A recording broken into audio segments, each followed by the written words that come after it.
Ito yung kaganapan, gabi pa lang, nag-aagayak ng lahat, naging abala lahat. May dumating na sasakyan para libre ang tent ng papagamit ng barangay, kaya lahat ng tulong-tulong sa paggagawa. Ito yung mga taong tumutulong sa likod ng kaganapan ng mangyayari. Ngayon, dumating ang kapatid ko. Nagkwentuhan kami, nagbiruan saglit dahil siya yung magde-decor ng venue ng libre para sa aking pamangkin.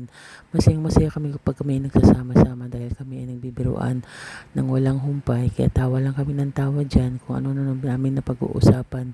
Dahil madalang lang kami mag-complete magkita. Pagka kinaumagahan, nagtulong-tulong kami ng aming pamangkin para igayak yung mga sangkap para sa pagluluto. At dumating na nga yung magluluto ng pagkain.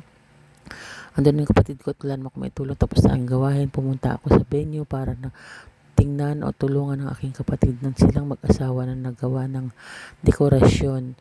Inayos na, ayan naman kaming mga magkakamag-anak, nagtulong-tulong. Sa kabilang banda may taong nag-iihaw doon para sa aming pagkain.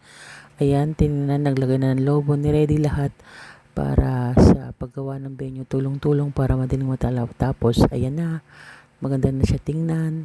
May mga lights pa. Thank you for watching. Bye!